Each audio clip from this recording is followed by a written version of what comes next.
Hello everyone and welcome back to the Great Book of Grudges. My name is Nathan and we're back with some more SFO Grimhammer showcases. As you are all aware by now, SFO Grimhammer's newest patch is dropping in its beta form on June the 3rd. By the time this video releases, that will be tomorrow. And this patch is focusing on campaign changes for the game overall, so you've got some quality of life improvements for everyone. Now, as always, I do have to say that this is going to be a beta patch until the full release, so if you have any suggestions, thoughts and comments, leave them below as the SFO team will be checking out these videos in an effort to gauge viewer interest. This video will focus on the forces of Nurgle and Kor'gath Plaguefather, a faction which is very different to all the others, mainly because it's got a very unique recruitment system. So what the patch is going to try and do is make it a little bit easier for you to work around stuff, because right now it's the one that's suffering the most. So with all that being said, let's not waste any more time and jump right in. So we'll start off with Control. Control affects armor and replenishment province-wide.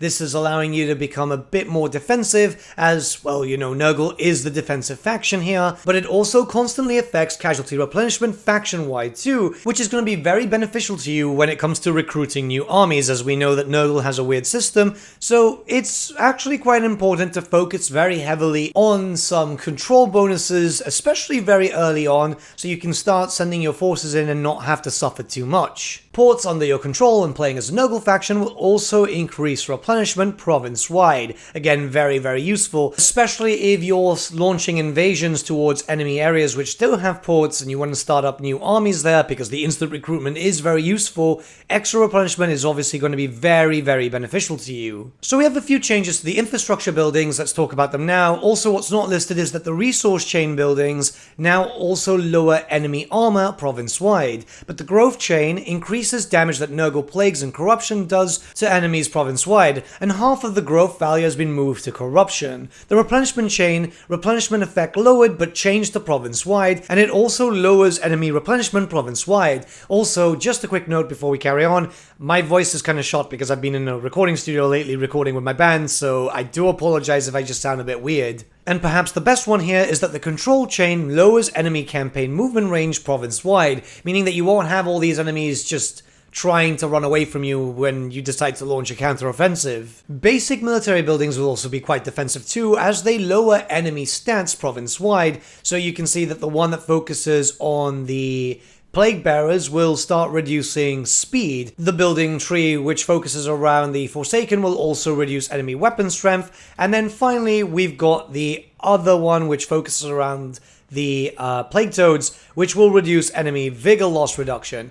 And these do get stronger as you cycle through, also getting weaker when you're on the weaker cycles, but it's a pretty interesting implementation. The advanced military buildings, on the other hand, will focus around buffing your units and also increasing the character recruitment rank. So here you can see a few different things. Like, for example, the one focusing around the Rotflies will increase ammunition, and the Gardens will focus around increasing your armor for all your units in the same province. And what you can see is there's a decent amount of recruitment, like say for example the Garden, the Lesser Gardens, have a total of +2 to your Hero and Lord recruitment rank.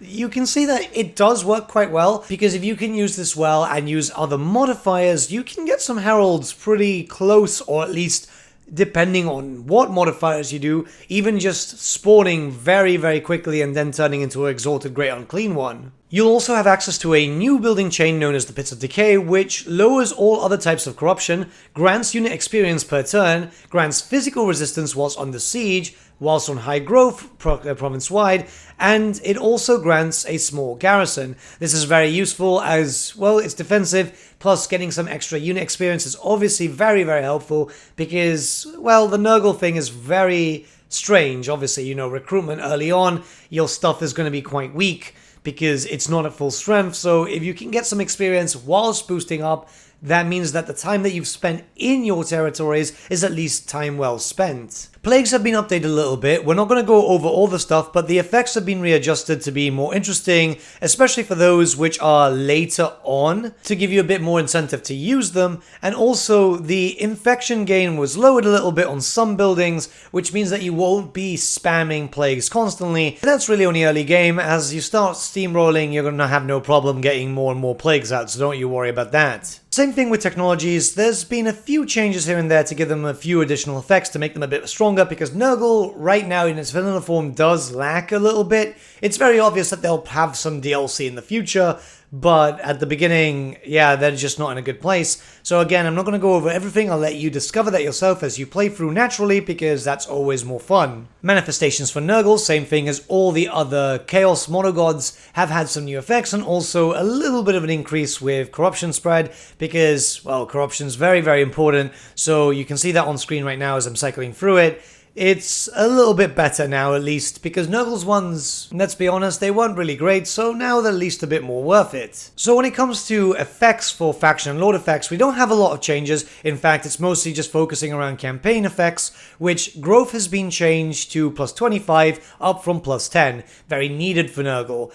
Nurgle recruitment cost has been changed to minus 25%, down from minus 35%. However, their recruitment health has been changed from plus 60% up from plus 40, which is much better, and you will notice the changes, especially for Korgarth. It's so much better now. The campaign is a lot more bearable. So with all that being said, let's talk about my experiences. Nurgle in vanilla is a faction that I really want to enjoy, but the problem is that it is way too slow, and I think that's the general consensus with the whole fan base. However, it's a lot faster now, and it brings it more up to speed with everyone else. What you will notice is that the general change that comes in the whole patch changes for everyone, which is the increase of growth when not collecting taxes, that will really speed up the process for you and allow you to have buildings sorted much more quicker, going up the tiers and being able to recruit more because the cycle is better. It very much depends on how you're going to go through it, plus it will also allow you to just build up more buildings in general, so I feel like you're going to be a bit more up to date, especially in harder difficulties, which I prefer harder difficulties. The changes overall are pretty good, and it's just quality of life changes. Really, Nurgle is very unique and is very fun, and I feel it's just a bit of extra growth overall in vanilla would have just really helped a lot. So I've been able to play for a decent amount of time on very hard. This, obviously on screen right now, is not very hard, but I've had a lot more fun. I've actually been able to play for a decent amount. I started going all the way up to the Great Bastion, I took out Kairos.